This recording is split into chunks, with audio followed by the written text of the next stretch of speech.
கரூரில் 41 பேர் இறந்த பிறகு தாவேகாக்காரங்க எல்லாருமே, அதுவும் முக்கிய புள்ளிகள் எல்லாருமே தலைமறைவாயிட்டாங்க. விஜயை தவிர மற்ற எல்லாரும் தலைமறைவாக தான் இருந்தாங்க. அதை சொல்லும் போது இணையத்தில் அவங்களோட வர்ச்சுவல் வாரியர்ஸ் இருக்காங்களே வந்து எங்கள் தலைமறைவு எல்லாம் இருக்காங்க அப்படின்லாம் பேசிக்கிட்டு இருந்தாங்க. அவங்க எல்லாருமே, அந்த முக்கிய புள்ளிகள் எல்லாருமே, அதாவது புசி ஆனந்த், ஆதவ் அர்ஜுனா, சிடிஆர் நிர்மல்குமார், அவர் மட்டும் ஒரு முறை வெளியே வந்துட்டு போனார். அதுக்கப்புறம் அவர் அருண்ராஜ், ராஜ்மோகன் எல்லாருமே வந்து தலைமறைவாக இருந்தாங்க. அப்புறம் இப்போ வழக்குகள்லாம் பதியப்பட்டது. அதுக்கு பிறகும் ஆட்களை காணும். அப்போ தான் பார்க்கும்போது குறிப்பாக அந்த வழக்கு யார் மேலே இருக்குன்னா புசி ஆனந்த் மேலேயும் நிர்மல்குமார் மேலேயும் இருக்குது. அவர் பொதுச் செயலாளர், இவர் இணை பொதுச் செயலாளர்னு நினைக்கிறேன். அவங்க 2 பேர் மேலே இருக்குது. அந்த 2 பேரும் இப்போ வரைக்கும் தலைமறைவாக தான் இருக்காங்க. நிர்மல்குமார் சொன்னால வெளியே வந்துட்டு திரும்ப போயிட்டாருன்னு, போனவர் தான் அதோட தலைமறைவாயிட்டார். திரும்பவும் இன்னும் அவர் வெளியே வரல. அவங்க 2 பேரும் எங்கே இருக்காங்கன்னு தேடுறதுக்கு ஒரு 3 தனிப்படைகளை அமைச்சிருக்கு தமிழ்நாடு அரசு. அவங்க ஏன் தலைமறைவானாங்க, காரணம் என்ன, எதிர்கொள்ள வேண்டியதுன்னா ஏன் தலைமறைவாக இருக்காங்க, காரணங்கள் இருக்கும் இல்லையா. இதுக்கு இடையில் ஆதவ் அர்ஜுனா டெல்லிக்கு போகிறாரு. ஏன் போகிறாரு? இது 2க்கும் இடையில் செந்தில் பாலாஜி இன்றைக்கி செய்தியாளர்களை சந்தித்து பல செய்திகளை விளக்கியிருக்கிறார். அவர் என்ன விளக்கியிருக்கிறார், உண்மையிலேயே இதில் யார் மேலே தப்பு இருக்குது, நடக்கிறது என்ன, அது நம்ம எப்படி பார்க்கணும் புரிஞ்சுக்கணும் அப்படிங்கிறத பற்றி தான் இந்த காணொலியில் விரிவாக பேச போகிறோம். வாங்க பேசலாம்.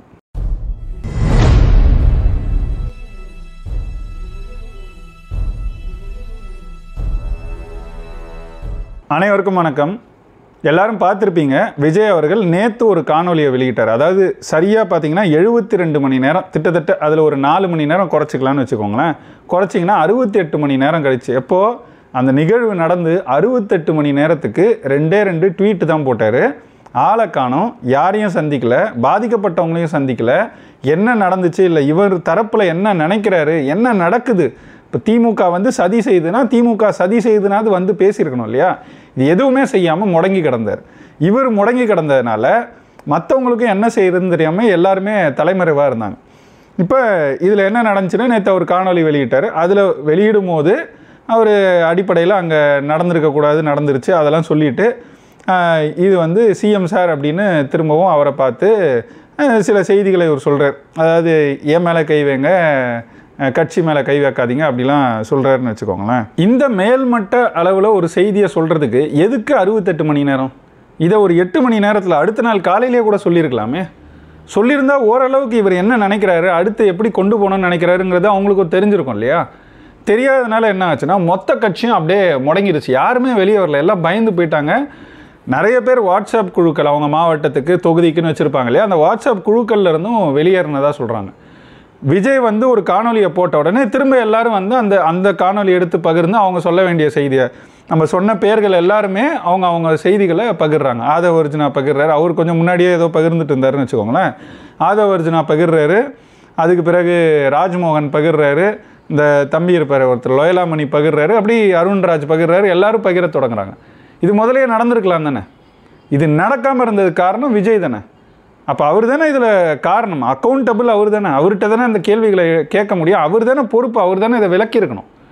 இதை விளக்காமல் ஓடுனது தான் கட்சி வந்து இந்த நிலைக்கு போச்சு. இது பத்தாததுக்கு இதெல்லாம் நடக்கும்போது அவருடைய வர்ச்சுவல் வாரியர்ஸ் ஒரு வேலையை பார்த்துக்கிட்டு இருந்தாங்க. We stand with Vijay, we stand with விஜய்னு அவங்க பாட்டு ஒரு ஹேஷ்டேகை போட்டு இஷ்டத்துக்கு எழுதி தள்ளினாங்க.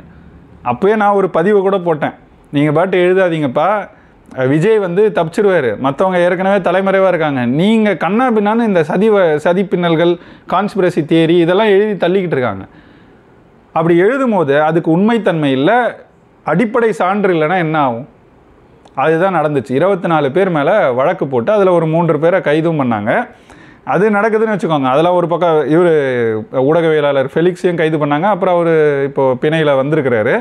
பிணை எடுத்ததே தாவேக்கா வழக்கறிஞர் தான் அப்படின்னு திரும்ப அதுக்கு லேபிள் ஒட்டுறானுங்க. டேய், அப்படியே திமுக மாதிரியே செயல்படுறீங்க எல்லாத்துக்கும். அது வழக்கறிஞர் மரிய ஜான்சனும் புளியந்தோப்பு மோகனும் இருக்காங்க அவரை வெளியே எடுத்ததில். இதில் இவங்க பாட்டு ஸ்டிக்கர் ஒட்டுறாங்க. இப்போ தான் வந்திருக்கிறீங்க அரசியல் களத்துக்கு, அதுக்குள்ளே திமுகவும் அதிமுகவும் செய்கிற ஸ்டிக்கர் அரசியல்லேருந்து எல்லாமே செய்கிறீங்க. அப்படியே ஏற்கனவே இந்த 2 இழிவு சக்திகள் வேணாம் தானே பண்ணோம். இதைத்தானே அண்ணன் சீமான் அன்னைக்கு கூட சொன்னார். இது திமுக அதிமுக, அதுக்கிட்ட இருக்கிற கொள்கை இதுக்கிட்ட இருக்கிற கொள்கை, அண்ணா எம்ஜிஆர் இது எல்லாத்தையும் எடுத்து ஒன்றா ஒட்டு போட்ட ஒரு சட்டையை போட்டுக்கிட்டு இது ஒரு சனியம் ஒட்டு போட்ட சட்டை மாதிரி ரெண்டுத்தையும் சேர்த்து ஒரு சனிக்கிழமை வருதுன்னாரு. எம்ஜிஆரை சொல்லிட்டாரு, அண்ணாவை சொல்லிட்டாருன்னு கிளப்பி விட்டுட்டு தெரிஞ்சானுங்க. இதுதானே இவங்க இவ்வளோ நாளாக அரசியல்னு செய்கிறாங்க, அதைத்தானே நீங்களும் செய்கிறீங்க. அப்போ அதை செய்கிறதுக்கு எதுக்கு இன்னொரு கட்சி? அந்த இழிவான அரசியல் தான் ஏற்கனவே செஞ்சுக்கிட்டு இருக்காங்களே. இது ஒன்றுமே இல்லை, இந்த வி ஸ்டாண்ட் வித் விஜய் இருக்குல்ல, அதில் கூட நமக்கு ஏன் கோவம் அப்படின்னா, அவங்க நிற்கட்டும், அது அவங்க கட்சி, அவங்க வி ஸ்டாண்ட் வித் விஜய்ன்னு சொல்கிறதுக்கு அவங்களுக்கு உரிமை இருக்குது. அந்த மாதிரி பதிவு போடுறேன் பல பேர் வந்துச்சுன்னு வச்சுக்கோங்க, நமக்கு காட்டுது பதிவுகளை எடுத்து அவன் என்ன செய்திகளை பகிர்ந்துருக்கிறான் கடந்த 2 நாளில் அப்படின்னு நம்ம எடுத்து பார்க்கும்போது ஒருத்தன் கூட ஐயோ 41 பேர் செத்து போயிட்டாங்களே, அவன் பார்க்கும்போது 39 பேர் செத்து போயிருந்தாங்களே, 41 பேர் செத்து போயிட்டாங்களே அப்படின்னு ஒரு இரங்கல் பதிவுங்க, ஒரே ஒரு இரங்கல் பதிவு. நம்ம கட்சி கூட்டத்துக்கு வந்து இப்படி ஆயிடுச்சு, இப்படி இறந்தவங்களுக்கு எங்களோட இரங்கலை தெரிவித்துக் கொள்கிறோம், அவங்களோட குடும்பத்தோட ஆறுதலாக நிற்கிறோம். ஒரு பதிவுங்க, ஒரே ஒருத்தன் ஒரு பதிவு இல்லை. இப்படி ஒரு அயோக்கிய கும்பலை வச்சுக்கிட்டு இவங்க எதுக்கு அரசியல் செய்யணும்? இந்த கேள்வியை கேட்டால் நீங்கள் திமுகவுக்கு ஆதரவாக பேசுகிறீங்க அப்படிங்கிறானுங்க. அடிப்படை அறிவே இல்லாமல் அரசியல்னா என்னன்ற புரிதலே இல்லாதவன் தான் இந்த மாதிரி பார்ப்பான். ரசிக குஞ்சுகளுக்கு மட்டும்தான் மூளை இந்த மாதிரி வேலை செய்யும். எவ்வளோ ஒரு அடிப்படையான கேள்வி. இங்கே அரசியலுக்கு எதுக்கு வரீங்க? மக்களுக்கு வேலை செய்யணும்னு வரீங்க. அந்த மக்களுக்காக அந்த மக்களை சந்தித்து உங்கள் கருத்தை சொல்கிறீங்க, அந்த மக்கள் உங்களை ஏற்றுக்கொள்ளணும், வாக்கு செலுத்த போகிறாங்க, நீங்கள் ஆட்சிக்கு வந்து நல்லது செய்ய போகிறீங்க, அதுக்கு தானே வரீங்க. அடிப்படை தானே, ரொம்ப அடிப்படையில். அப்போ அந்த அடிப்படையான மக்கள் நீங்கள் அவங்கள பார்க்க போகும்போது இத்தனை பேர் இறந்துட்டாங்கன்னா அது எவ்வளவு பெரிய துயர். இந்தியாவிலேயே இது வரைக்கும் நானும் தேடி படிக்கிறேன், தெரிஞ்சவங்க பல பேர் பேசுகிறதையும் பார்க்குறேன், கேட்குறேன். இது வரைக்கும் இந்தியாவிலேயே ஒரு அரசியல் கட்சி கூட்டத்தில் இப்படி மிதிப்பாடு நடந்து, ஸ்டாம்பீடு நடந்து 41 பேர் இல்லை, அவ்வளவு பேர்லாம் இல்லைங்க, 39 பேர் இருக்கும்போதும் சரி, 30 பேர் 40 பேர்லாம் இறந்ததே கிடையாதான். மொத்த வரலாற்றிலே இல்லாத ஒரு நிகழ்வு நடந்திருக்கு. நடத்தி காமிச்சிட்டு கொஞ்சம் கூட கூச்சம் நிச்சயம் இல்லாமல் அதுக்கு பொறுப்பெடுத்து பேசியிருக்க வேண்டியவெல்லாம் ஓடிட்டான், தலைமறைவாக இருக்கான். ஆனால் இவனுங்க உட்காந்துக்கிட்டு அதை எப்படி நீங்கள் விஜயை குறை சொல்லுவீங்கன்னு பேசிக்கிட்டு இருக்கானுங்க. நான் விஜய் தான் போய் எல்லாரையும் மிதித்து சாவடிங்கன்னு சொன்னாருன்னு யாராவது சொன்னோமா? நடந்துருச்சு, உங்கள் கண் எதிர்க்க நடந்தது. அதை தடுக்க தெரியல உங்களுக்கு, அதுக்கு அனுபவம் இல்லை. அங்கே நடக்கும்போது அது சட்டுன்னு அந்த இடத்துல ஒரு முடிவு எடுத்து உடனே நம்ம கிளம்பணும், இல்லை நிற்கணும், இல்லை ஏதோ ஒரு உதவியை செய்யணும், அது எதுக்குமே சிந்திக்கிற அளவுக்கு ஒரு சிந்தனை திறனே இல்லை. சரி, அங்கேருந்து வெளியே வந்துட்டீங்க, இது நடந்துருச்சுன்ற செய்தி வருது. அப்போ அந்த இடத்துல நீங்கள் போன பிரச்சனையாகவும் ஏற்றுக்கொள்கிறோம், நீங்கள் போன அது ஏன் பிரச்சனையாகுன்ற கேள்வி கூட கேட்கலாம். சரி ஆகும், நாங்கள் ஏற்றுக்கொள்கிறோம். நான் ஏற்கனவே 2 நாள் முன்னாடி போட்ட காணொலியே பேசியிருப்பேன். நீங்கள் திருச்சியில் இருந்துக்கிட்டு உங்களோட குழு ஆதவ அர்ஜுனா, இந்த சிடிஆர் நிர்மல்குமார், அருண்ராஜ், புசி ஆனந்த் எல்லாரையும் அங்கே போய் நில்லுங்க மக்களோட, நம்மளால் ஏதோ ஒரு வகையில் நம்ம கூட்டத்துக்கு வந்து பாதிக்கப்பட்டுட்டாங்க, அவங்களோட நில்லுங்க, அவங்களுக்கு என்ன தேவையோ செய்யுங்க அப்படின்னு செஞ்சிருந்தா உங்களை தலைவனாக ஏற்றுக்கொண்டிருப்பாங்க. நாங்கள் இப்படி கேள்வி கேட்க முடியுமா? சரி, செந்தில் பாலாஜி தான் இப்படி வந்து அரசியல் செஞ்சுருக்க முடியுமா? எல்லாத்துக்கும் வழியை கொடுத்துட்டு திமுகவுக்கு மொத்த வழியும் திறந்து அவங்க ஆட்சி அதிகாரத்தில் இருக்கிறவங்கிட்டே இடத்த கொடுத்துட்டு ஓடி போட்டானுங்க. இது எவ்வளோ, இதை ஒப்பிட்டு பார்க்கறது கூட எனக்கு எதுவுமே தோணலை. ரொம்ப சின்ன அளவில் உங்களுக்கு ஒப்பிட்டு இதை புரிஞ்சுக்கிறதுக்கு சொல்லுன்னா, ரோட்டில் இப்போ நீங்கள் ஒரு வீட்டில் இருக்கீங்க, உங்கள் ரோட்டில் 4 வீட்டு பசங்க சேர்ந்து கிரிக்கெட் விளையாடுறானுங்க. விளையாடும் போது இன்னொரு 5வது ஒரு வீட்டோட கண்ணாடி அடித்து உடச்சிட்டு இவனுங்க 4 பேர் 4 வீட்டுக்குள்ளே போய் பூந்துக்கிட்டா எப்படி இருக்குங்க? சின்ன பசங்க செய்வாங்க, அதை பார்ப்போம். அதுக்கே வந்து இந்த பெரியவங்க வந்து பேசி அதை சரி செஞ்சு கொடுக்கணும். அந்த மாதிரி தானேங்க இவங்க நடந்துக்கிட்டாங்க. இது கேவலமாக இல்லை? கொஞ்சோன்னு சிந்திச்சு பாருங்கள். இந்த நாடு இந்த மாதிரி ஒரு கும்பல் கிட்ட கிடச்சிதுன்னா என்ன ஆகும்? அதெல்லாம் கிடைக்க போகிறதில்ல. இருந்தாலும் நம்ம சிந்திச்சு பார்க்க, அரசியலுக்கு எதுக்கு வராங்க எல்லாரும்? அதுக்கு தானே வராங்க. கிடைச்சதுன்னா என்ன ஆகும்? இந்த சிந்தனை, இந்த அரசியலை நோக்கம் எல்லாருக்கும் இருக்கணுமா இல்லையா? அதை தானே பேசுகிறோம். அதை பேசுனா நீ அவனுக்கு ஆதரவாக பேசுகிற, இவனுக்கு ஆதரவாக பேசுகிற, நீ பேசுகிறத எடுத்து திமுக காரன் புகழ்றானா, நீ யாருக்கு விலை போயிட்ட? ஏண்டா, நீ கட்சி தொடங்கும் போது இந்த இனத்தையே அழித்து கொன்னவன் ராஜபக்சே, அவன் பையன் நமல் ராஜபக்சே உனக்கு ஆதரவு கொடுத்தான், உன் கட்சியை வரவேற்றான், கட்சி தொடங்கினதுக்கு உன்னை வாழ்த்தினான். அதை விடவாடா பெரிய இது நடந்துடும். நாங்கள் என்ன திமுக நல்ல ஆட்சி கொடுக்குதுன்னு சொன்னோமா, அல்லது கரூரில் வந்து மிக சிறப்பாக செயல்பட்டார் அப்படின்னு சொன்னோமா? குறைஞ்சளவு நீங்கள் விட்டுட்டு போன இடத்த இட்டு நிரப்புறதுக்கு வந்தான்டா அவன். அன்றைக்கி மக்களுக்கு தேவையானதை செய்கிறதுக்கு எல்லா கட்சியும் வந்துச்சு. திமுக ஆட்சி அதிகாரத்தில் இருக்கிறதுனால அதிமுகவும் தானே வந்துச்சு. செந்தில் பாலாஜி இன்றைக்கி செய்தியாளர் சந்திப்பு நடத்திருக்கிறார். அதை சொல்லும்போது சொல்கிறார், 7 நான் கூட 8, 10, 8:15 தான் அங்கே போனாருன்னு நினச்சேன். அப்படி தான் செய்திகளும் வந்துச்சு, அப்படி தான் நினச்சோம். 7:47 போயிட்டாங்கிறாரு. 7:47 விஜய் பேசி முடித்து சில நிமிடங்கள் தான். அதுக்குள்ளே அங்கே இந்த பல பேர் பிணமாக அங்கே கொண்டு வரப்படுறாங்க. அந்த செய்தியும் போயிருச்சு. அவர் வீட்டிலிருந்தோ இல்லை அலுவலகத்திலிருந்தோ அந்த மருத்துவமனை, அமராவதி மருத்துவமனைன்னு சொல்கிறாங்க, அது ரொம்ப பக்கத்தில் இருக்குது, அதனால் உடனே போயிட்டேங்கிறாரு. நீங்கள் போய் நின்று எல்லாத்தையும் பார்த்துக்கிறீங்கன்னா செந்தில் பாலாஜி இதை வைத்து எப்படி அரசியல் செய்திருக்க முடியும்? அவர் சதி செய்திருந்தாலும் நீங்கள் களத்தில் இருந்திருந்தால் அந்த சதியை அம்பலப்படுத்த எளிதாக இருந்திருக்குமா இல்லையா? இந்த மாதிரி கேள்விகளை கேட்டால் விட்டுட்டு சின்ன பசங்க மாதிரி ஓடி போனவனுங்க மற்றவன் எல்லாரையும் பார்த்து குறை சொல்லிக்கிட்டு இருக்கானுங்க. இது எல்லாத்த விட பெரிய அயோக்கியத்தனம் ஒன்று பண்ணியிருக்கானுங்க. அதை ஏற்றுக்கொள்ளவே முடியல. என்னன்னா, விஜய் இந்த காணொலியை வெளியிடுறாரு. எப்போ? நேற்று மாலையில் 4 மணி அந்த மாதிரி வெளியிடுறாரு. நேற்று காலையிலேருந்து இவனுங்க என்ன பண்ணியிருக்கானுங்க, இன்னும் சில மணி நேரத்தில் காணொலி வரப்போகுது, ஒரு 4-5 மணி நேரத்தில் காணொலி வரப்போகுது. இதை வச்சு நீங்கள் இப்படி பேசி ப்ரமோட் பண்ணிங்கன்னா உங்களுக்கு 30,000 ரூபாய் தரேன்னு பேசிக்கிட்டு இருக்கானுங்க. Paid promotion. விஜய் காணொலி வரப்போகுது, அதை வச்சு பெய்டு ப்ரமோஷன் செய்யணும்னு இன்ஸ்டாகிராமில் பெரிய பெரிய ஐடிகள் வச்சுருக்கிறவங்கிட்ட தொடர்பு கொண்டு பேசியிருக்கானுங்க. அதில் ஒரு குரல் பதிவும் வெளியே இருக்குது. அவங்க 2 பேர் பேசிக்கிற அந்த அழைப்பு, அதோட பதிவு வெளியே இருக்கு. ஹலோ ஹலோ ஹலோ ப்ரோ, நான் ராகேஷ் பேசுகிறேன் லூப்ல இருந்து. கவி ப்ரோவா? ஹலோ சொல்லுங்க பிரதர், கேக்குதுங்களா? கேக்குது ப்ரோ. நான் ராகேஷ் பேசுறேன் லூப்ல இருந்து. நம்பர் சேவ் பண்ணிருக்கேன் பிரதர். சொல்லுங்க. Okay okay. இல்ல ப்ரோ, அதான் லாஸ்ட் வீடியோ போட்டிருந்தோம், நீங்க டெலீட் பண்ணிட்டீங்களா? ஏன் டெலீட் பண்ணீங்க தெரிஞ்சுக்கலாமா? இல்ல பிரதர், அது பிரச்சனை ஆகும் அப்படின்னு பேசிக்கிட்டாங்க, அதான் பயமா இருந்துச்சு, டெலீட் பண்ணிட்டேன். ரூமர்ஸ் ஸ்ப்ரெட் பண்ணா ஏதோ போலீஸ் எல்லாம் நீங்க அதுல ஒன்னும் ரூமர்ஸ்ல ஒன்னும் ஸ்ப்ரெட் பண்ணல, நீங்க சப்போர்ட் பண்ண மாதிரி தான் பேசிருந்தீங்க தளபதிக்கு. சரி, நான் எதுக்கு கூப்பிட்டேன்னா, இப்ப இன்னைக்கு ஈவினிங் ஒரு 5 o'clock தளபதியோட ஒரு வீடியோ வரும். அது நீங்க அதை எப்படி சொல்றதுன்னா, தளபதிக்கு சப்போர்ட் பண்ற மாதிரி இல்ல. அந்த வீடியோல தளபதி கொஞ்சம் எமோஷனா பேசியிருப்பாரு. ஸோ அந்த எமோஷன்ஸ் பாயிண்ட்ஸை மட்டும் வச்சுட்டு நீங்க ஒரு 2 minutes ஒரு 3 minutes ஒரு ரீல் மாதிரி பண்ணி போட்டீங்கன்னா கொஞ்சம் நல்லா இருக்கும். அதாவது இந்த பொலிட்டிக்கல் ஸ்டாண்ட்லாம் எதுவும் இல்லை, அவர் ரொம்ப ஒரு மாதிரி எமோஷனா இருக்காரு, அதனாலதான் இந்த 3 நாளா அவர் பார்க்கல. ஸோ அவரை புரிஞ்சுக்கோங்க ஃபர்ஸ்ட். அவர் அவரோட குடும்பத்துல இருக்க 41 பேரை இறந்திருக்காரு. அதனாலதான் அவர் என்ன பண்றதுன்னு தெரியல. அவங்க போலீஸ் என்ன சொல்லியிருக்காங்கன்னா, நீங்க வந்தீங்கன்னா பெரிய இங்க கலவரம் நடக்கும், வேணாம் அப்படின்னு சொன்னனால்தான் போயிருக்காங்க. அது நம்மளுக்கு யாருக்கும் தெரியல அப்படின்னு ஒரு சட்டில் டோன் எடுத்துங்க, பொலிட்டிக்கல் டோன் எடுக்க வேணாம். உங்களுக்கு எங்க எப்படி அது சேஃபா இருக்குமோ நீங்க அது கொஞ்சம் பண்ணி தர முடியுமா? ஏன்னா இன்னைக்கு நான் வீடியோ உங்களுக்கு இன்னும் ஒரு 1.5 hours 2 hours எடிட் முடிஞ்சிடும். உங்களுக்கு அதை அனுப்புறோம். ஒன்ஸ் அது பப்ளிக்ல ஆட் ஆன உடனே நீங்க அது கொஞ்சம் பண்ணீங்கன்னா நல்லா இருக்கும். நீங்க ஒன்ஸ் நீங்க ஒரு ரஃப் ஸ்கிரிப்ட் அனுப்பிச்சுட்டு எனக்கு வாய்ஸ் நோட்டோ இல்லை ஸ்கிரிப்டோ அனுப்புங்க. நான் ஓகேனா அதை நீங்க பண்ணுங்க, ஒன்றும் பிரச்சனை இல்லை. இல்ல பிரதர், இது சரியா வரும்னு தோணலை எனக்கு. ஆல்ரெடி ஒரு வீடியோ போட்டதுக்கே பிரச்சனை அப்படி இப்படின்னு பேசிக்கிறாங்க வீட்டுல. அது ஒண்ணு இல்ல ப்ரோ, சரி வராது பிரதர். ப்ரோ அதெல்லாம் ஒன்னும் பிரச்சனை இல்ல. நாங்க இருக்கோம்.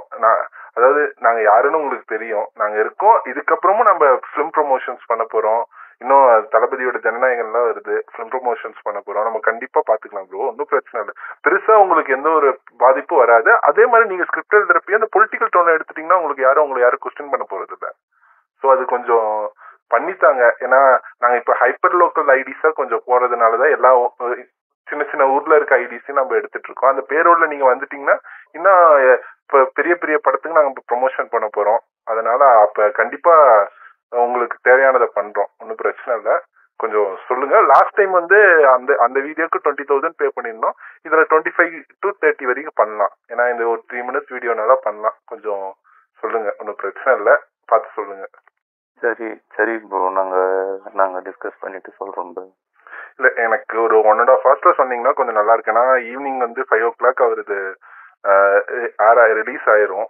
ஸோ அதுக்கு முன்னாடி கொஞ்சம் சொல்லிட்டீங்கன்னா நம்ம அதுக்கான அட்வான்ஸ் பே பண்ணிட்டீங்கன்னா நீங்கள் எனக்கு ஈவினிங்குள்ளார வீடியோ தந்துட்டீங்கன்னா ஃபுல் பேமெண்ட்டும் பண்ணிடலாம். ஏன்னா இது திருப்பியும் இந்த வீடியோவை கீர்த்தி சுரேஷ்லேருந்து எல்லாமே இதே மாதிரி ப்ரொமோட் பண்ண போகிறாங்க. இது தமிழ்நாடு மட்டும் இல்லாத டுவர்ட்ஸ் சவுத் இந்தியா வரைக்கும் இந்த தளபதியோட வீடியோக்கு ப்ரொமோட் பண்ணலான்னு பிளான் பண்ணிட்டு இருக்கோம். ஸோ அது அப்போ வரப்போ ஒன்றும் உங்களுக்கு பிரச்சனை இருக்காது. ஆக்டர்ஸ் தான் அடிப்பாங்க. ஏன்னா இது எதுக்குன்னா லோக்கல்ல இருக்கவங்களுக்கும் தளபதி தப்பு பண்ணல அப்படி காமிக்கிறதுக்கு. ஸோ கொஞ்சம் சீக்கிரம் சொன்னீங்கன்னா நல்லா இருக்கும் ப்ரோ. சரி ஓகே ப்ரோ, நான் யோசிச்சுட்டு சொல்றேன் ப்ரோ. நான் ஷோரா பாசிட்டிவா எடுத்துக்கலாமா? தெரியல ப்ரோ, நான் டிஸ்கஸ் பண்ணிட்டு கூப்பிடுறேன் ப்ரோ உங்களுக்கு. ப்ரோ கொஞ்சம் சொல்லுங்கண்ணா, அது 30 வரைக்கும் பண்றோம், இல்லைன்னா நீங்க சொல்லுங்க ஒரு ரேட் சொல்லுங்க, அது கூட பண்ணிக்கலாம், ஒன்றும் பிரச்சனை இல்லை ப்ரோ. இதை கேட்கும் போது எவ்வளவு கோவம் வருது நமக்கு. ஏண்டா 41 பேர் செத்து போயிருக்காங்க. நீங்கள் நடத்தின கூட்டத்தில் நடந்தது, நீங்கள் செஞ்சீங்கன்னு கூட சொல்லலை யாருமே. நீங்கள் நடத்தின கூட்டத்தில் நடந்துச்சு. நீங்கள் போய் அவங்கள பார்த்துருக்குன்னா, அவங்களுக்கு நின்று இருக்குன்னா, இது எதையுமே செய்யலை. நீங்கள் 2 ட்விட்டர் பதிவு வருது, அவ்வளவுதான் உங்கள் அக்கௌண்டபிலிட்டி. 2 ட்விட்டர் பதிவு. அதுக்கு பிறகு 68 மணி நேரம் அவங்க பல பேரோட உடலை கொண்டு போய் அடக்கம் பண்ணியாச்சு. அதுக்கும் ஒரு நாள் கழித்து 68 மணி நேரம் கழித்து ஒரு காணொலியை வெளியிடுறாரு. அந்த காணொலி வந்தால் அதை ப்ரமோட் பண்ணணுன்னு வர்றதுக்கு முன்னாடியே நீங்கள் வேலை செய்கிறீங்கன்னா நீங்கள் எவ்வளோ ஆபத்தானவனுங்கடா. இதைத்தான் முப்பெரும் விழா நடக்கும்போது இந்த ஏற்கனவே நான் ஒரு காணொலி ஒரு வாரம் முன்னாடி பேசியிருப்பேன். இந்த 1 லட்சம் பேருக்கு சேர் போட்டு 1.5 லட்சம் பேர் வெளியே நின்னாங்கன்றத திமுக காரங்க எல்லாரும் பேசியிருப்பாங்க. நான் அதை பேசும்போதே சொல்லியிருப்பேன். தாவேகா காரங்க தான் இதை பெரிய அளவுக்கு வெளியே கொண்டு வந்தாங்க. இந்த பசங்க இன்ஸ்டாகிராமில் இருக்காங்க, அது எல்லாத்தையும் எடிட் பண்ணி கொண்டு வந்து பார்க்கும்போது தான் நம்ம கவனமே அந்த பக்கம் போகுது.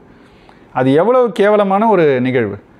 ஆனால் இது ரெண்டையும் ஒப்பிட்டு பார்க்கும்போது அவனாச்சு ஒரு விழாவுக்கு செஞ்சான், அதுவே கேவலம் தான், நான் இல்லைன்னு சொல்ல. அது பேச தெரியாதவன்கிட்ட கொடுத்து ஒரு விழா நடத்திருக்கீங்க, அதை கொண்டு போய் இப்படி ஒரு கேவலமாக ஒரு ப்ரமோஷன் செய்யணுமா என்ன? அந்த கேள்வியெல்லாம் அந்த காணொலியில் கேட்டிருக்கோம். நீங்கள் யாராவது பார்க்கணுன்னா அந்த காணொலியை பாருங்கள். அதில் யாரை கேள்வி கேட்டோம்? இதே செந்தில் பாலாஜி தான் கேட்டோம். இப்போ ஏதோ நாங்கள் செந்தில் பாலாஜிக்கு பேசுகிற மாதிரி சொல்கிறீங்க. ஒரு வாரம் கூட ஆகலை, கிழின்னு கிழிச்சோம் அதில் செந்தில் பாலாஜியை போட்டு.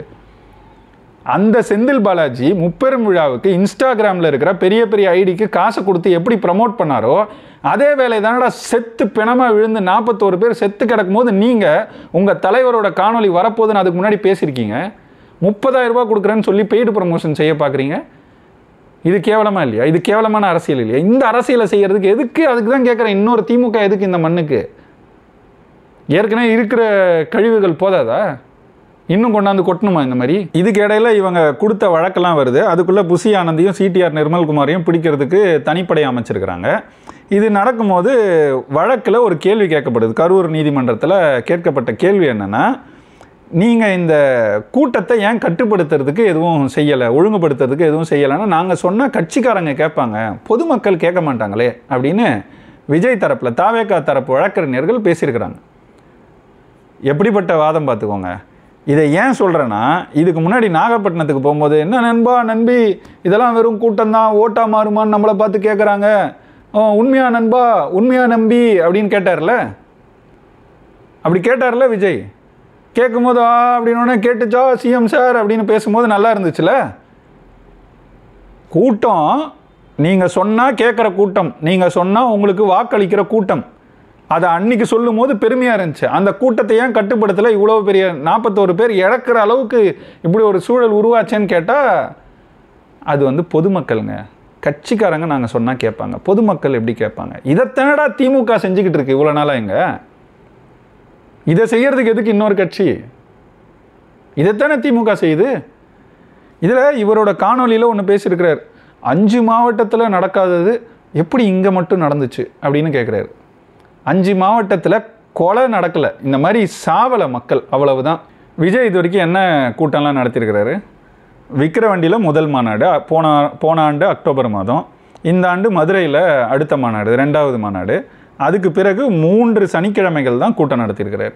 விக்கிரவாண்டியில் மட்டும் பார்த்தீங்கன்னா 5 பேர் இறந்துருக்கிறாங்க. எல்லாருக்கும் பார்த்த செய்திகள் தான். 5 பேர், இன்னொருத்தர் கூட இங்கேருந்து கிளம்புன வழியிலேயே கூட இறந்துட்டாருன்னு சொன்னாங்க. 5 பேர்னு வச்சுக்கோங்களேன், 5 பேர் இறந்தாங்க. மொத்தம் 42 பேர் மயக்கம் போட்டு விழுந்திருக்கிறாங்க. எங்கே? விக்கிரவாண்டி முதல் மாநாட்டிலேயே சரி, அதில் கற்றுக்கிட்டதெல்லாம் 2வது மாநாட்டில் சரி செஞ்சிங்கன்னா ஓரளவுக்கு சரி செஞ்சிங்க. அதனால தான் 5ன்னு இருந்த இறப்பு 3ஆக குறைஞ்சிது. 3 பேர் செத்தாங்க, 14 பேர் மயக்கம் அடைஞ்சாங்க. இது இதோட நின்றுச்சா? அடுத்து என்ன செஞ்சார் இவர்? இந்த மாதிரி பயணம் வந்தார், மக்கள் சந்திக்கும் கூட்டம்னு சொல்லிட்டு. மக்களை சந்திக்கும் கூட்டத்தில் திருச்சிக்கு போனார். அங்கே 12 பேர் மயங்கி விழுந்திருக்கிறான். அடுத்து அரியலூரில் 6 பேர் மயங்கி விழுந்திருக்கிறான். போன வாரம் திருவாரூர் போனார்ல, திருவாரூரில் 17 பேர், நாகப்பட்டினத்தில் 5 பேர். இது எல்லாத்தோட உச்சக்கட்டம். இது கரூரில் மட்டும் ஏன் நடந்துச்சுன்னு கேட்குறாரு. கரூருக்கு முன்னாடி நாமக்கல்லையும் திட்டத்தட்ட அது நடந்துருச்சு. அங்கேயும் இதே மாதிரி அங்கே கடைகள் கூரைகள் மேலெல்லாம் ஏறுறாங்க, அந்த கூரையெல்லாம் உடஞ்சி விழுறதெல்லாம் பார்த்துருப்பீங்க எல்லாரும். அங்கே மட்டும் பார்த்தீங்கன்னா 35 பேர் மயக்கம் அடைஞ்சு விழுந்திருக்காங்க. அன்றைக்கி அவ்வளவு வெயில். நாமக்கல் வராரு, அங்கேயே இது நடந்துருச்சு, 35 பேர். ஆனால் கரூர் நிகழ்ச்சி முடிஞ்சு இது இவ்வளவு பெரிய சிக்கலாக மாறின பிறகு தான் நாமக்கல்லையே இது நடந்துச்சுங்கிற செய்தியே வருது. அப்போ இந்த ஊடகங்கள் இதை மறைச்சிருக்கா அப்படிங்கிற கேள்வி நமக்கு வருது தானே. நாமக்கல்லே இது நடந்துச்சுன்னா அப்போவே தடுத்துருக்கணும். 35 பேர் மயங்கி விழுந்திருக்கிறாங்க, நமக்கு தெரிலங்க, ஊடகங்கள் நமக்கு கொண்டு வந்து சேர்க்கலை. கூட்டத்தை நடத்தின உங்களுக்கு தெரிஞ்சிருக்கணுமா இல்லையா? தெரிஞ்சிருந்தா எப்பா இங்கே நடந்துருச்சு, திரும்ப அதே மாதிரி அங்கே நடக்காமல் பார்த்துக்கணும், அதுக்கு என்ன செய்யணுமோ செய்யணும்னு உடனே இறங்கியிருக்கணுமா இல்லையா? இதெல்லாம் செய்ய முடியாதுன்னா நீங்கள் எதுக்கு கட்சி நடத்துகிறீங்க? நீங்கள் எதுக்கு மக்களை சந்திக்கிறீங்க? மக்களை கொல்றதுக்கா? மக்களை இப்படி மயக்கம் அடைஞ்சு உழ வைக்கிறதுக்கா? தண்ணி கொடுக்க முடியாது, சோறு கொடுக்க முடியாதுன்னா எதுக்கு கூட்டம் நடத்துகிறீங்க? அதுக்கு 7 மணி நேரம் தாமதமாக போகிறீங்க. 12 மணிக்கு சந்திக்கிறதா சொல்லியிருக்கிறீங்க கரூரில். சரி, காலையில் லேட்டாக கிளம்புனீங்க, இதெல்லாம் பல தடவை பேசியாச்சு, பல பேர் பேசியாச்சு. 12 மணிங்கிறது 1 மணி 2 மணி, சரிங்க 3 மணிக்கு கூட நீங்கள் வரீங்கன்னு வச்சுக்கலாமே. 3 மணி நேரம் தாமதமாக வரீங்க, ஏற்றுக்கொள்ளலாம், பரவாயில்ல. சரி, பெரிய ஸ்டாரு வரதுக்கு நேரமாச்சு, ஏதோ ஒன்று அதெல்லாம் காரணமாக வச்சு 3 மணி நேரம் தாமதமாக வந்தீங்கன்னா கூட ஓரளவுக்கு ஏற்றுக்கலாங்க. அது எப்படிங்க 7 மணி நேரம் தாமதமாக எப்படிங்க வருவீங்க? அதை எப்படி ஏற்றுக்க முடியும்? அது எப்படி சாதாரணமாக கடந்து போக முடியும்? அதுதானே இன்றைக்கி இந்த நிலைக்கு கொண்டு வந்து விட்டுருக்கு. உங்களுக்கு கூட்டம் காட்டின அந்த வெறி நான் யாருன்னு இந்த உலகத்துக்கு காட்டுறேன், இந்த ஊருக்கு காட்டுறேன், இந்த தமிழ்நாட்டுக்கு காட்டுறேன், அந்த வெறி தான் இன்றைக்கி 41 பேரை கொண்டு இருக்கு. அதுக்கு தான் நீங்கள் பொறுப்பெடுக்கணும்னு சொல்கிறோம். இதுக்கெல்லாம் நாங்கள் பொறுப்பெடுக்க முடியாது, அரசு தடுத்து நிறுத்திருக்கணும். தடுத்தா நின்றுருவீங்களா? அதையும் தானே பேசுகிறீங்க.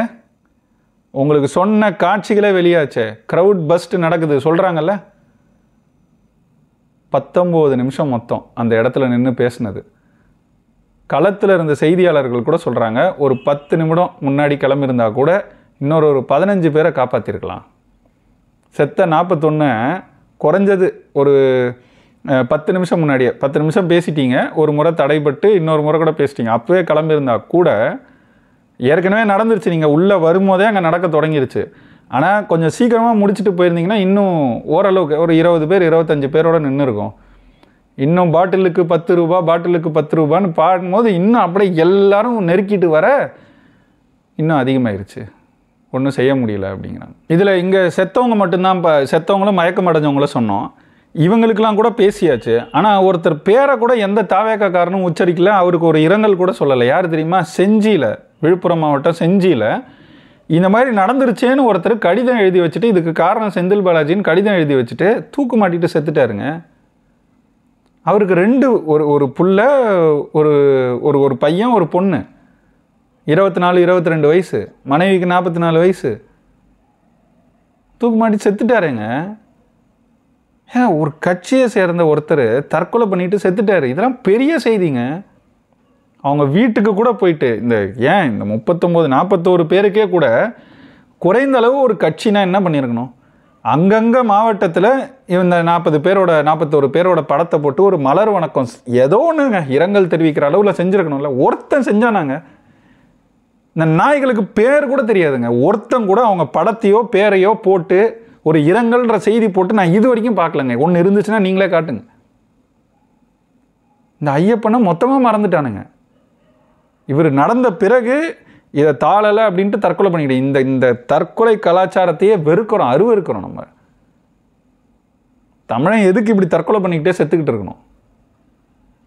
எல்லாத்துக்கும் தற்கொலை, நீட்டுக்கு தற்கொலை, அதுக்கு தற்கொலை, இதுக்கு தற்கொலை. இவங்கெல்லாம் தற்கொலை பண்ணிட்டு ஏதாவது சரியாகுதா நாட்டில்? கடைசியில் ஒரு இரங்கல் கூட தெரிவிக்கல இவனுங்களுக்காக போய் இந்த ஆள் தற்கொலை பண்ணியிருக்கிறாரு. அவர் பேரை கூட உச்சரிக்கல, சொல்லலை. விஜய் ஒருத்தர் தற்கொலை பண்ணிக்கிட்டாருன்ற செய்தியை நேற்று விஜய் வெளியிட்ட காணொலியில் வரலங்க. உயிருக்கு அவ்வளோதாங்க மதிப்பு கொடுக்குறாங்க. அவங்கள போயிட்டு இப்படி ரசிச்சுக்கிட்டு இப்படி பின்னாடி போகிறீங்க. ரசிங்க, நல்லா ரசிங்க, திரையில் ரசிங்க. நான் கூட தான் ரசிக்கிறேன், நிறைய பேரை ரசிச்சிருக்கேன். திரையில் ரசிக்கிறதோட தானேங்க இருக்கணும். எனக்கு என்றைக்குமே இந்த மாதிரி அந்த அந்த எண்ணத்தை என்னால் புரிஞ்சிக்க முடியல. ஐயோ எப்படியாவது இவரை ஒரு முறை பார்த்துடணும், அவரை ஒரு முறை பார்த்துடணும், இந்த எண்ணமே எங்களுக்கெலாம் வந்ததே கிடையாது. நாங்கள் தான் ஏதோ வித்தியாசமாக இருக்கோமா எனக்கு தெரில. இங்கே திமுக அரசு அவங்களால முடிஞ்சது, அதாவது முதல்ல அங்கே களத்தில் போயிட்டு எல்லாத்தையும் சரி செஞ்சுட்டாங்க. ஏன்னா இவங்க யாருமே இல்லை, அதனால் அந்த இடத்த முழுக்க இட்டு நிரப்பிட்டாங்க. அரசு தானே, அதனால் மொத்தத்தையும் கையில் எடுத்து எல்லாத்தையும் செஞ்சுட்டு அவங்க அதுக்கு பிறகு அவங்க அரசியலை கொஞ்சம் கொஞ்சமாக தொடங்குறாங்க. என்ன பண்ணாங்க, நேற்று அரசு தரப்பில் ஒரு செய்தியாளர் சந்திப்பு நடத்தினாங்க. அதில் அரசு தரப்பு விளக்கத்தெல்லாம் கொடுத்தாங்க, காணொலிகளை போட்டு அந்த அறிக்கைகள் எல்லாத்தையும் காமிச்சு அவங்க விளக்குனாங்க. அதே மாதிரி இன்றைக்கி செந்தில் பாலாஜி அவர்கள் ஒரு செய்தியாளர் சந்திப்பு நடத்தி விளக்கம் கொடுக்குறாரு. இப்போ நம்ம என்ன கேள்வி கேட்குறோன்னா, அவங்க களத்திலிருந்து அதை சரி செய்யறதுக்கான வேலைகளில் ஈடுபட்டதாக தான் செய்திகள் வந்திருக்கு இல்லையா? அதை பற்றிலாம் அவங்க பேசுகிறாங்க. அவங்க என்ன நடந்துச்சு, அவங்க என்ன பார்த்தாங்க, அவங்களோட வெர்ஷனை சொல்லிட்டாங்க. அப்போ எதிர் வெர்ஷன் இருக்குன்னா அதை சொல்லியிருக்க வேண்டியது தாவேக்காவோட கடமை தானே. அரசு சொல்லுது, அரசு பொய் சொல்லுது, இதுதான் நடந்துச்சு அப்படின்னா அதை விஜயோ அல்லது புஷி ஆனந்தோ அல்லது ஆதவ அர்ஜுனாவோ யாரோ ஒன்றுங்க, உங்கள் கட்சியில் என்னவோ பொறுப்பு போட்டிருக்கீங்க, அவங்களாம் செய்தியாளர்கள் முன்னாடி உட்காந்து இதை பற்றி விளக்கி செய்தியாளர்கள் கேள்விக்கு பதில் சொன்னால் தானேங்க தெரியும். இங்கே பாருங்கள், அவங்க இந்த காணொலியை வெளியிட்டாங்க, எங்ககிட்ட இந்த காணொலி இருக்குன்னு காட்டணும்ல. அந்த யம வண்டி இருக்குல்ல, அந்த யமன் மாதிரி ஒரு வண்டியில் தானே அவர் வராரு. அந்த வண்டியை சுற்றி கேமராக்கள் இருக்கான், 8K, அதாவது அவ்வளோ துல்லியமாக இப்போ தெரியும் எல்லாம். அந்த கேமராவில் பதிவு செஞ்ச ஒரு காட்சியை கூட இவனுங்க இது வரைக்கும் வெளியே விடலைங்க. அரசு தரப்பில் கேட்குறாங்களாம், இது வரைக்கும் ஒப்படைக்காமல் இருக்காங்கன்றாங்க. எதுக்கு ஒப்படைக்காமல் இருக்காங்க? உண்மை உங்கள் பக்கம் இருக்குது, இது சதின்னு சொல்கிறீங்க. உங்கள் கிட்ட இருக்கிற காட்சிகளை வெளியிட்டால் அந்த சதி வெளியே வரும்ல. அது வெளி வருது வரல, அதெல்லாம் ரெண்டாவது பட்சம். உங்ககிட்ட இருக்குன்னா கசியை விட்டாங்கல்ல, கசியெல்லாம் யாரும் விடலை. உண்மையிலே அங்கே அவ்வளோ கேமரா இருந்துச்சு, ட்ரோன் இருந்துச்சு, அதனால் அதில் இருக்கிற காட்சிகள் தான் வருது. நிறைய பேர் ஃபோனில் எடுத்தாங்க, ஃபோனில் எடுத்த காட்சிகள் வருது. உங்ககிட்ட இருக்கிற காட்சியை நீங்கள் எடுத்து வெளியே விட வேண்டியது தானே. விட்டுருந்தா நீங்கள் சொல்கிறது உண்மை அப்படின்னு நம்புறதுக்கு சான்றுகள் இருக்கும்ல. எதையுமே செய்யலை, நீங்கள் உங்கள் வாயை திறந்து இது சதி அங்கே செஞ்சிட்டாங்கன்னு சொல்லலை. ஆனால் இணையத்தில் மட்டும் எழுதிக்கிட்டே இருக்காங்க. அதுக்கு ஆளை வச்சு பெய்டு ப்ரமோஷன்லாம் செஞ்சுக்கிட்டு இருக்கீங்க. இது எவ்வளோ கேவலமான அரசியல். உங்ககிட்ட இருக்கிற சான்றை எதுக்கு நீங்கள் இது வரைக்கும் வெளியிடலை? அல்லது அரசு கேட்குதுன்னா அரசுக்கிட்டே இல்லை, விசாரணை கமிஷன் இப்போ அமைச்சிட்டாங்க, அவங்கக்கிட்டேயோ போய் ஒப்படைக்கலை. ஒப்படைச்சிட்டு நீங்கள் இந்த மாதிரி கான்ஸ்பிரசி தியரியெல்லாம் சொன்னால் கூட ஓரளவுக்கு நம்பலாம், ஏற்றுக்கொள்ளலாம். இல்லைன்னா எப்படிங்க? இதையெல்லாம் பண்ணிவிட்டு அப்படியே திமுக மாதிரி இவனுங்க செயல்பட்டுட்டு நம்மளை பார்த்து திமுகங்கிறானுங்க. என்ன பண்ணியிருக்கானுங்க தெரியுமா? 2 நாள் முன்னாடியே செய்தி வந்துச்சு, குருமூர்த்தி தரப்பை விஜய் தரப்பினர் சந்திச்சாங்க அப்படின்னு. அப்புறம் குருமூர்த்தி விஜயை சந்திக்கலன்னு சொல்லியிருக்கிறார். விஜய் தரப்பை சந்திக்கல அப்படின்னு எங்கேயும் வெளிப்படையாக அந்த மாதிரி சொல்லலை, விஜயை சந்திக்கலன்னு சொல்லியிருக்கிறார். விஜய் தரப்பில் சிலர் போய் குருமூர்த்தியை சந்தித்ததாக தான் செய்திகள் அப்போவே கசிஞ்சுது. இது இந்த கொடுந்துயர் நடந்த அன்னைக்கு இரவே விஜய் தரப்பிலிருந்து டெல்லி மேலிடத்தில் பாஜகவில் சிலர்கிட்ட பேசியிருக்கிறதா அணுகியிருக்கிறதாவும் சில செய்திகள் கசிந்ததுன்னு வச்சுக்கோங்க. இது எதுவுமே கசியறது, இதை வச்சுட்டு நம்ம நம்ப முடியாது. அப்படி தான் பார்த்தோம். அதோட தொடர்ச்சி தான் பாஜக பார்த்திங்கன்னா ஒரு குழு அமைச்சு இங்கே அனுப்புது. யார்? ஹேமமாலினி தலைமையில் அமைக்கிறாங்க. எதுக்கு ஹேமமாலினி இந்த குழு? அதாவது கரூரில் என்ன நடந்துச்சுன்னு உண்மை அறியும் குழு பாஜக அமைக்குது. அந்த குழுவுக்கு ஹேமமாலினி தலைவர். ஏன் ஹேமமாலினினா இது ஒரு நடிகர் சார்ந்த சிக்கல், அதனால் ஒரு நடிகையே நம்ம அனுப்புவோம். அவங்க எம்பி இருந்தாலும் ஏன் இத்தனை எம்பி இருக்கும்போது ஹேமமாலினி அப்படின்னா ஒரு நடிகர் சார்ந்த சிக்கலுக்கு நடிகையை அனுப்புவோம். அதுவும் அவங்களுக்கு தமிழ் தெரியும், தமிழர் தான் அவங்க, அதனால் தமிழ் தெரியும், அதனால் அவங்கள அனுப்புகிறாங்க. அப்போ அது ஒன்று. அடுத்து அவங்க செட் பண்ணியிருக்கிற டீமை பார்த்திங்கன்னா அனுராக் தாக்கூர், இந்த ஷிண்டே யாருன்னா ஏக்நாத் ஷிண்டேவோட மகன். இந்த மாதிரி ஒவ்வொருத்தரும் அங்கே நடந்த சில சிக்கல்களில் இந்த மாதிரி ஸ்டாம்பீடு இதெல்லாம் நடந்திருக்குன்னா அதெல்லாம் போய் நேரில் பார்த்து கண்டறிந்து வந்தவங்க. அதனால் அப்படி ஒரு குழுவை அமைச்சு அனுப்புகிறாங்க. அதுக்கு கூட உதவுறதுக்கு இங்கேயும் ஒரு குழுவை போட்டிருக்கிறாங்க. அதில் நயினார் நாகேந்திரனும் போகிறாரு, அண்ணாமலையும் போகிறாரு. எல்லோரும் போய் அவங்களோட இருந்து அவங்க சொல்கிறதெல்லாம் அண்ணாமலை அப்படியே டிரான்ஸ்லேட் பண்ணி பேசுகிறது, இதெல்லாம் நம்ம பார்க்குறோம்.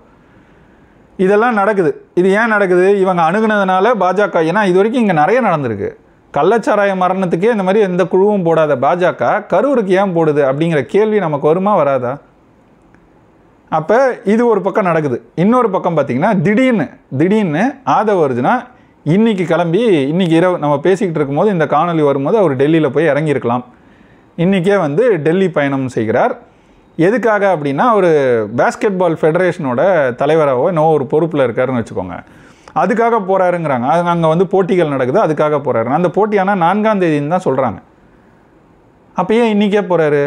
1ஆம் தேதியே எதுக்கு? 4ஆம் தேதி போட்டிக்கு 1ஆம் தேதியே எதுக்கு போகிறாரு அப்படின்னா அதுக்கு தான்.